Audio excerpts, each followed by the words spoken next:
ವಿಧಾನಕ್ಕೆ ರೈತ ಕರ್ನಾಟಕ ಅಖಿಲ ಕರ್ನಾಟಕ ರೈತ ಸಂಘ ತಾಲೂಕು ಉಪಾಧ್ಯಕ್ಷರು ಹೆಸರು ಗುರುಮೂರ್ತಿ ವಿಡಿ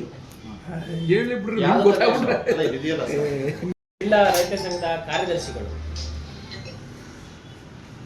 ನೀವು ನಟರಾಜ ಅಂತ ಜಿಲ್ಲಾ ಕಾರ್ಯದರ್ಶಿ ನೀವು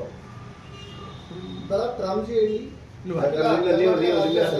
ನಟರಾಜ್ NH ಹಾಸನ ಜಿಲ್ಲಾಧ್ಯಕ್ಷ.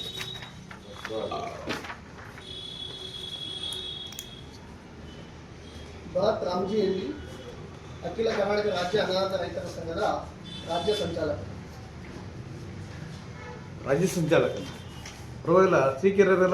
ಇವತ್ತೇನು ಅರಸೀಕೆರೆ ಕ್ಷೇತ್ರದಲ್ಲಿ ಕಳೆದ 4 ಬಾರಿ ನಮ್ಮ ಕ್ಷೇತ್ರದ ಜನಪ್ರಿಯ ಶಾಸಕರು ಅಂತೇಳಿ ಆಯ್ಕೆ ಆಗಿರ್ತಕ್ಕಂಥ ನಮ್ಮ ಶಿವಲಿಂಗೇಗೌಡರು ಸಾಹೇಬರು ಬಗರ್ಕುಂ ಸಮಿತಿ ಅಧ್ಯಕ್ಷ ಆಗಿದ್ದಾರೆ ತಾಲೂಕಿಗೆ. ಇವರು 4 ಅವಧಿಯಲ್ಲೂ ಕೂಡ ಸಾಗುವಳಿ ಚೀಟಿನ ಎಷ್ಟು ವಿತರಿಸಿದ್ದಾರೆ ಅನ್ನೋದ್ರ ಬಗ್ಗೆ ಈಗಾಗಲೇ ಸಾರ್ವಜನಿಕ ವಲಯದಲ್ಲಿ ಚರ್ಚೆ ಆಗ್ತಾ ಇದೆ. ಯಾಕೆಂದರೆ ಭಾಳ ಕಡಿಮೆ ಸಾಗುವಳಿ ಚೀಟಿನ ಇಶ್ಯೂ ಮಾಡಿದ್ದಾರೆ, ರೈತರಿಗೆ ಅನ್ಯಾಯ ಆಗ್ತಾ ಇದೆ. ತಾವು ಅಧ್ಯಕ್ಷರ ಇರೋ ಅವಧಿಯಲ್ಲಿ ಇವತ್ತು ಆಡಳಿತ ಪಕ್ಷ ಶಾಸಕರಾಗಿ ತಾವು ಆಯ್ಕೆ ಆಗಿದ್ದೀರಾ. ನೀವು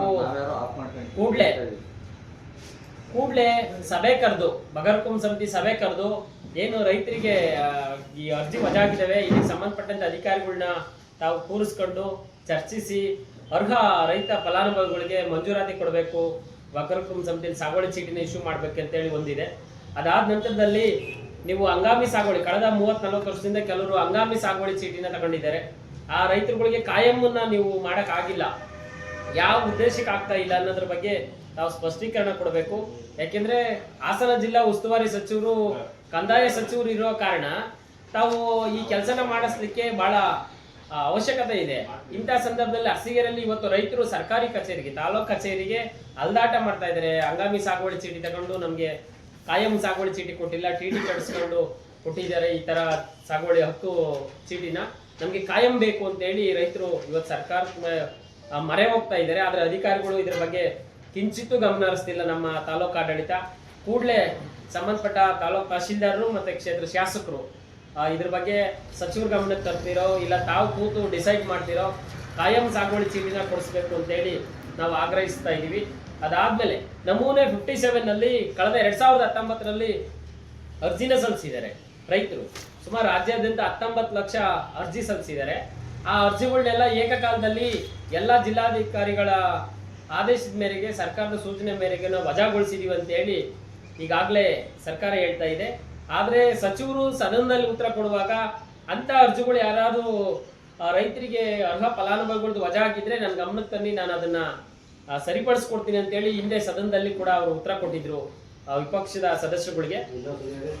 ನಮೂನೆ 57 ಅರ್ಜಿ 2019ರಲ್ಲಿ ಸರ್ಕಾರ ಸ್ವೀಕರಿಸಿರೋದು, 19ರಲ್ಲಿ ಸ್ವೀಕರಿಸಿರ್ತಕ್ಕಂಥ ನಮೂನೆ 57 ಬಗರ್ಕುಂ ಅರ್ಜಿಗಳನ್ನ ಏಕಕಾಲದಲ್ಲಿ ಸರ್ 19 ಲಕ್ಷ ಚಿಲ್ಲರೆ ಅರ್ಜಿಗಳನ್ನ ಸ್ವೀಕರಿಸಿತ್ತು ಇಡೀ ಕರ್ನಾಟಕ ರಾಜ್ಯದಲ್ಲಿ. ಆ ಅರ್ಜಿಗಳನ್ನೆಲ್ಲ ಏಕಕಾಲದಲ್ಲಿ ವಜಾಗೊಳಿಸಿದ್ದಾರೆ. ಆದ್ರೆ ಅರ್ಹ ಫಲಾನುಭವಿಗಳು ಇವತ್ತು 40 ವರ್ಷದಿಂದ ಸಾಗುವಳಿ ಮಾಡ್ಕೊಂಬಂದಂತ ಭೂಮಿನ ಅವರಿಗೆ ಹಕ್ಕನ್ನ ನೀಡತಕ್ಕಂಥದ್ದನ್ನ ಮಾಡಿಲ್ಲ ಸರ್ಕಾರ.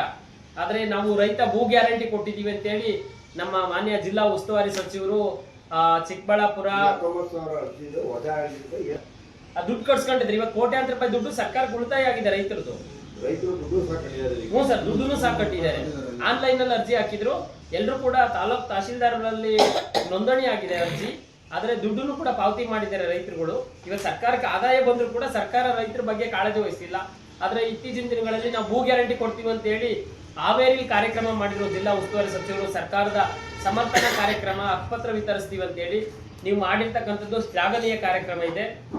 ಆದ್ರೆ ಈ ವಿಷಯದಲ್ಲಿ ನಮೂನೆ 57 ವಿಷಯದಲ್ಲಿ ಕ್ಲಾರಿಫೈ ಮಾಡಬೇಕು. ಅಂದ್ರೆ ತಾವು ರೈತರಿಗೆ ನಮ್ಮ ಸಂಘಟನೆ ಕೇಳ್ತಕ್ಕಂಥದ್ದು ಏನು, ರೈತರು ಇವತ್ತು ವಂಚಿತರಾಗಿದ್ದಾರೆ ಸಾಗುವಳಿ ಭೂಮಿನ ಮಾಡಿರ್ತಕ್ಕಂಥ ರೈತರುಗಳು, ಅವರುಗಳಿಗೆ ಸಾಗುವಳಿ ಪತ್ರನ ದಯಮಾಡಿ ತುರ್ತಾಗಿ ಸರ್ಕಾರ ನೀಡಬೇಕು ಅಂತೇಳಿ ನಾವು ಆಗ್ರಹಿಸ್ತಾ ಇದ್ದೀವಿ.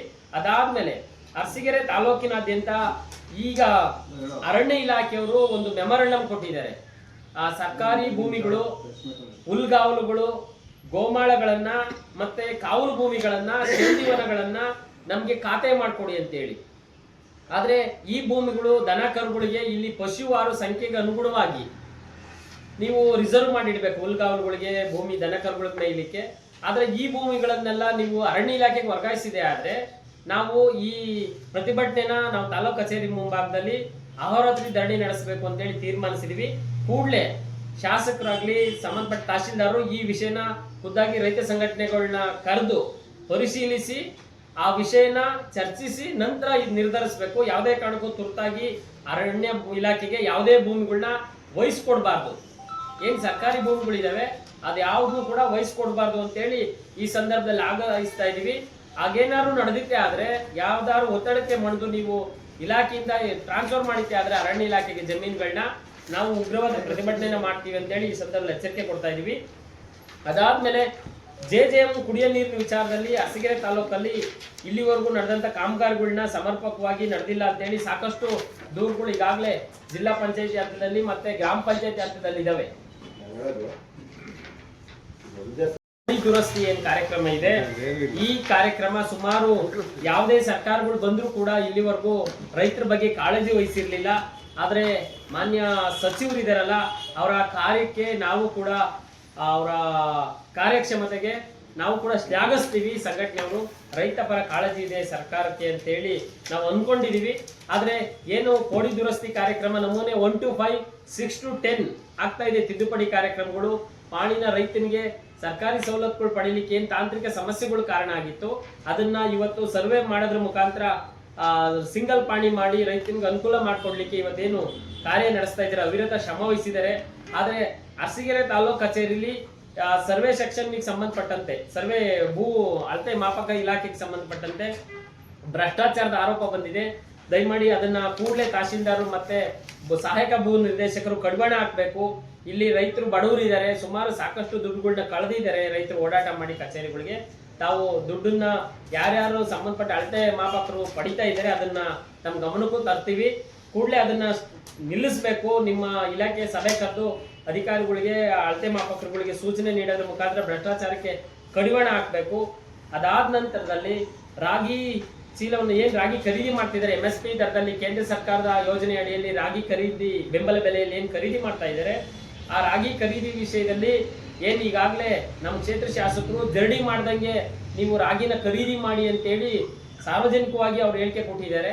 ಅದು ದಯಮಾಡಿ ತಪ್ಪು ಶಾಸಕರೇ. ನೀವು ಸೂಚನೆ ಕೊಡ್ತಕ್ಕಂಥದ್ದು ರಾಗಿನ ತಿಂತಕ್ಕಂಥವ್ರು ರೈತರು, ಬಡವರು, BPL ವರ್ಗದ ಕಾರ್ಡ್ದಾರರು ನಾವು ಪಡಿತರ ಚೀಟಿ ವಿತರಣೆ ರಾಗಿನ ಪಡಿತಕ್ಕಂಥದ್ದು, ಅಕ್ಕಿನ ಪಡಿತಕ್ಕಂಥದ್ದು. ಆ ಸಂದರ್ಭದಲ್ಲಿ ಕಲ್ಲು ಮಣ್ಣನ್ನ ನಾವು ತಗೊಳಕ್ ಆಗಲ್ಲ. ರೈತ ಬೆಳೆದಿರೋದನ್ನ ರೈತನೇ ತಿನ್ಬೇಕಾಗುತ್ತೆ. ಅಂತ ಸಂದರ್ಭದಲ್ಲಿ ನಾವು ಒಳ್ಳೆ ಗುಣಮಟ್ಟದ ಆಹಾರನ ಸರ್ಕಾರ ಕೊಡ್ತೀವಿ ಅಂತ ಹೇಳ್ತೀರಾ, ಆದ್ರೆ ನೀವು ನೋಡಿದ್ರೆ ಜರಡಿ ಮಾಡ್ದಂಗೆ ತಗೊಳ್ರಿ ಅಂತೇಳಿ ಮಧ್ಯವರ್ತಿಗಳು, ದಲ್ಲಾಳಿಗಳು ಇವತ್ತು ಮಾರ್ಕೆಟ್ಗಳಲ್ಲಿ ಪ್ರಭಾವ ಬೀರಿ ಅವರು ರಾಗಿನ ಮಾರಾಟ ಮಾಡಿ ಸರ್ಕಾರಕ್ಕೆ ಇವತ್ತು ಹಣ ಗಳಿಸ್ತಕ್ಕಂಥ ವ್ಯಾಪಾರ ನಡೀತಾ ಇದೆ. ದಯಮಾಡಿ ಅದನ್ನ ಕಡಿವಾಣ ಹಾಕಿ ರೈತರುಗಳು ಏನು ನೋಂದಣಿ ಮಾಡ್ಕೊಂಡಿದ್ದಾರೆ ರಾಗಿ ಬಿಡ್ಲಿಕ್ಕೆ ಅಂತವರಿಂದ ಮೊದಲು ಖರೀದಿ ಮಾಡಿ ಆ ಒಳ್ಳೆ ಗುಣಮಟ್ಟದ ರಾಗಿನ ಖರೀದಿ ಮಾಡಬೇಕು. ನೀವು ಕೂಡ ಇದ್ರ ಬಗ್ಗೆ ಗಮನ ಹರಿಸಬೇಕು. ಸಾರ್ವಜನಿಕ ವಲಯದಲ್ಲಿ ನಿಮ್ಮ ಬಗ್ಗೆ ಅಸಮಾಧಾನ ಬಂದಿದೆ ಈ ವಿಷಯದಲ್ಲಿ. ನೀವೇ ಓಪನ್ ಆಗಿ ಸ್ಟೇಟ್ಮೆಂಟ್ ಕೊಡ್ತಾ ಇದ್ದೀರಾ ಜಲ್ದಿ ಮಾಡ್ದಂಗೆ ರಾಗಿ ಖರೀದಿ ಮಾಡಿ ಅಂತೇಳಿ, ಮತ್ತೆ 20 ರೂಪಾಯಿ ಕಮಿಷನ್ ಪಡೀರಿ ಅಂತ ಹೇಳ್ತಿದ್ದೀರಾ. ದಯಮಾಡಿ ಇದನ್ನ ಸ್ಟಾಪ್ ಮಾಡಿಸ್ಬೇಕು. ತಾವು ನಿಮ್ಮ ಅವಧಿಲಿ ನೀವು ಆಡಳಿತ ಪಕ್ಷದ ಶಾಸಕರಿದ್ದೀರಾ, ಕೆಟ್ಟ ಹೆಸರು ಬರುತ್ತೆ. ನಾವು ಇಲ್ಲಿ ನಿಮ್ಮ ಆಡಳಿತನ ಪರೀಕ್ಷಿಸಕ್ ಬಂದಿಲ್ಲ, ನಾವು ರೈತರ ಪರವಾಗಿ ನಿಲ್ಲಲಿಕ್ಕೆ ಇಚ್ಛಾಶಕ್ತಿಯಿಂದ ನಾವು ಈ ಒಂದು ಸುದ್ದಿಗೋಷ್ಠಿನ ಮಾಡ್ತಾ ಇರೋದು. ತಾವು ದಯಮಾಡಿ ಇದನ್ನ ಗಮನಕ್ಕೆ ಇಟ್ಕೊಂಡು ಸದನದಲ್ಲಿ ನೀವು ಏನು ರೈತರ ಪರ ಕಾಳಜಿ ವಹಿಸಿ ಮಾತನಾಡ್ತಿರಲ್ಲ ಅದೇ ಕಾಳಜಿನ ಇಲ್ಲೂ ಕೂಡ ನೀವು ಅಧಿಕಾರಿಗಳ ಮುಖಾಂತರ ಜಾರಿ ಮಾಡಿಸ್ಬೇಕು. ನಿಮ್ಮ ಬದ್ಧತೆನ ಪ್ರದರ್ಶನ ಆಗ್ಬೇಕು ಅಂತೇಳಿ ರೈತರಿಗೆ ಅನುಕೂಲ ಮಾಡ್ಕೊಂಡ ನಿಟ್ಟಿನಲ್ಲಿ ನಿಮ್ಮ ಒಂದು ಆಡಳಿತ ಇರಬೇಕು ಅಂತೇಳಿ ಈ ಸಂದರ್ಭದಲ್ಲಿ ಆಗ್ರಹಿಸ್ತಾ ಇದೀವಿ. ನನ್ನ ಮಾತನ್ನು ಮುಗಿಸ್ತಾ ಇದ್ದೀನಿ. ಮತ್ತೆ ಅದನ್ನ ಯಥಾಸ್ಥಿತಿ ಮುಂದುವರಿಸ್ತಾ ಇದ್ದಾರೆ ಜರಡಿ ಮಾಡಿದ ರೀತಿಲಿ. ಬಾಣಾವರ ಇರ್ಬೋದು, ಜೆಸಿಪುರ ಇರ್ಬೋದು, ಅರಸೀಕೆರೆ ಮಾರ್ಕೆಟ್ ಅಲ್ಲಿ ಇರ್ಬೋದು, ಕೂಡ್ಲೆ ಜಾವಗಲ್ ಇರ್ಬೋದು, ನೀವೆಲ್ಲಾ ಕಡೆ ಪರಿಶೀಲಿಸಿ ಮಾಧ್ಯಮದವರು. ನಾವು ಆರೋಪನ ಸುಳ್ಳು ಅನ್ನೋದಾದ್ರೆ ನಾವು ಅದನ್ನ ಹಿಂಪಡಿತೀವಿ ಬೇಕಾದ್ರೆ ಮಾತನ್ನ. ಶಾಸಕರು ಹೇಳಿರ್ತಕ್ಕಂಥ ಮಾತನ್ನೇ ಅಲ್ಲಿ ಅಧಿಕಾರಿಗಳು ಇಂಪ್ಲಿಮೆಂಟ್ ಮಾಡಿದ್ದಾರೆ. ದಯಮಾಡಿ ಅದನ್ನ ತಪ್ಪಿಸ್ಬೇಕು ಅಂತ ಹೇಳಿ ಮಾಧ್ಯಮ ಸ್ನೇಹಿತರ ಮುಖಾಂತರ ನಾನು ಆಗ್ರಹಿಸ್ತಾ ಇದ್ದೀನಿ. ಶ್ರವಣ್ ಗೌಡ್ರನ್ನ ಅರೆಸ್ಟ್ ಮಾಡಿದ್ದಾರೆ ನೀರಿನ ಬಗ್ಗೆ ಹೋರಾಟ ಮಾಡ್ತಾರೆ. ಆಮೇಲೆ ಅರಸೀಕೆರೆಯಲ್ಲಿ ಈಗ ಮಾನ್ಯ ಶಾಸಕರು ಒಂಚೂರು ಗಮನ ಹರಿಸ್ಬೇಕು.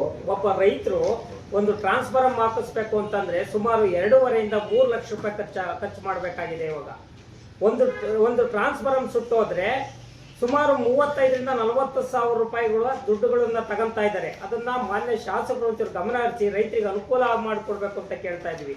ಆಮೇಲೆ ಇನ್ನೊಂದು ವಿಚಾರ ಅಂತಂದ್ರೆ, ಈಗ ಕೊಡ್ತಕ್ಕಂಥ ಕೃಷಿ ಇಲಾಖೆ ಆಗಿರ್ಬೋದು, ತೋಟಗಾರಿಕೆ ಆಗಿರ್ಬೋದು, ರೇಷ್ಮೆ ಇಲಾಖೆ ಆಗಿರ್ಬೋದು, ಅನುದಾನಗಳಲ್ಲಿ ಸಮಾನತೆ ಅನ್ನೋದನ್ನ ಒಂದು ಸ್ವಲ್ಪ ನೀವು ಕೂಡ ಇದರಲ್ಲಿ ಸಮಾನತೆ ಅನ್ನೋದನ್ನು ಕೊಡಿ. ರೈತರಿಗೆ ಕೊಡ್ತಕ್ಕಂಥ ಉಪಕರಣಗಳೇ ಆಗಿರ್ಬೋದು, ಒಂದು ಬೀಜ ಆಗಿರ್ಬೋದು, ಗೊಬ್ಬರ ಆಗಿರ್ಬೋದು, ಒಂದು ಸಮಾನತೆಯನ್ನು ನೀವು ಮಾಡಬೇಕು ಅಂತ ಹೇಳಿ ಈ ಸಂದರ್ಭದಲ್ಲಿ ನಾನು ಮಾನ್ಯ ಶಾಸಕರನ್ನ ಕೇಳ್ಕೊಳ್ತೀವಿ. ಯಾಕೆ ಅಂತಂದ್ರೆ ಇವತ್ತು ಜನರಲ್ ಒಂದು ಟಾರ್ಪಲ್ ತಗೊಳಕ್ ಹೋದ್ರೆ 600 ರೂಪಾಯಿ, 1,800 ರೂಪಾಯಿ ತಗೊಂತಾರೆ. SC ST 600 ರೂಪಾಯಿ. ಪ್ರತಿಯೊಂದು ಬೀಜನೇ ಆಗಲಿ, ಗೊಬ್ಬರನೇ ಆಗಲಿ, ಪ್ರತಿಯೊಂದು ತಾರತಮ್ಯ ಇದೆ. ಈ ರೈತರು ಅಂತಕ್ಕಂಥದ್ದು ಬಂದಾಗ ಇದನ್ನ ತಗೊಳ್ರಿ. ರಾಜಕೀಯ ಬಂದಾಗ ಯಾರಿಗಾರ ಕೊಟ್ಕೊಳ್ರಿ. ಇದನ್ನ ನೀವು ಶಾಸಕರು ನೀವು ವಿಧಾನಸೌಧದಲ್ಲೇ ಮಾತಾಡಬೇಕು. ಯಾಕೆಂದ್ರೆ ಇಡೀ ರಾಜ್ಯದಲ್ಲಿ ಆಗಂತ ಕೆಲಸನ ಸಮಾನತೆ ಅನ್ನೋದನ್ನ ರೈತರಿಗೆ ಮಾಡಿಕೊಡಿರ್ತಕ್ಕಂಥದ್ದನ್ನ ಈ ಸಂದರ್ಭದಲ್ಲಿ ಹೇಳಕ್ ಇಷ್ಟಪಡ್ತಾ ಇದ್ದೀನಿ. ಸಂಬಂಧಪಟ್ಟಂತೆ ಬೇಸಿಗೆ ಬೆಳೆ ನೀರು ಹರಿಸಬೇಕು ಅಂತ ಹೇಳಿ ಆಗ್ರಹಿಸಿ ಹಿಂದೆ ಕರ್ನಾಟಕ ರಾಜ್ಯ ಅನ್ನದಾತ ರೈತ ಸಂಘದ ವತಿಯಿಂದ 12/1/2025 ಅಹೋರಾತ್ರಿ ಧರಣಿ, ಅನಿರ್ದಿಷ್ಟ ಅವಸ್ಥೆ ಧರಣಿನ ನಡೆಸಿದಂತ ಸಂದರ್ಭದಲ್ಲಿ ಸಚಿವರು ಶಿವರಾಜ್ ತಂಗಡಿಯವರ ವಿರುದ್ಧ ನಡೆಸಿದ ಧರಣಿ ಎಂಬಂತೆ ಭಾವಿಸಿ ಚಳುವಳಿಗಾರನೆಲ್ಲ ಹತ್ತಿಕ್ಕುವ ಪ್ರಯತ್ನದಲ್ಲಿ ನಮ್ಮ ಸಂಘಟನೆಯ ಮುಖಂಡರುಗಳನ್ನ ಅರೆಸ್ಟ್ ಮಾಡಿರ್ತಕ್ಕಂಥದ್ದು ನಾವು ಖಂಡಿಸ್ತಾ ಇದೀವಿ. ಸರ್ಕಾರ ರೈತರ ಪರ ಇದೀವಿ ಅಂತ ಹೇಳಿದಾಗ ರೈತರ ಮುಖಂಡರುಗಳ ಹೋರಾಟನ, ಅವರ ಹಿತಾಸಕ್ತಿನ ಗಮನಿಸಿ ರೈತ ಸಂಘದವ್ರ ಜೊತೆ ಕೂತ್ಕೊಂಡು ಮಾತನಾಡಿ ಅವ್ರ ವಿರುದ್ಧ ಅವ್ರ ಸಮಸ್ಯೆಗಳನ್ನ ಆಲಿಸೋದ್ರ ಜೊತೆಗೆ ನೀವು ಅವ್ರ ಮೇಲೆ ಆ ಮುಖಂಡರ ಹೋರಾಟ ಹತ್ತಿಕ್ಕೋದು, ಆಮೇಲೆ ಸುಳ್ಳು ಕೇಸ್ ದಾಖಲು ಮಾಡ್ತಕ್ಕಂಥದ್ದನ್ನ ನಿಲ್ಲಿಸಿ ರೈತರ ಪರವಾಗಿ ಸರ್ಕಾರ ನಿಲ್ಬೇಕು ಅಂತ ಹೇಳಿ ನಾವು ಈ ಸಂದರ್ಭದಲ್ಲಿ ಆಗ್ರಹಿಸ್ತಾ ಇದೀವಿ. ಆ ಕೇಸನ್ನ ನೀವು ವಾಪಸ್ ಪಡಿಬೇಕು. ಏನ್ ಸುಳ್ಳು ಕೇಸ್ ದಾಖಲು ಮಾಡಿದ್ದೀರಾ ಆ ಕೇಸನ್ನ ವಾಪಸ್ ಪಡಿಬೇಕು ಅಂತ ಹೇಳಿ ನಾವು ಆಗ್ರಹಿಸ್ತಾ ಇದೀವಿ ಸರ್ಕಾರಕ್ಕೆ.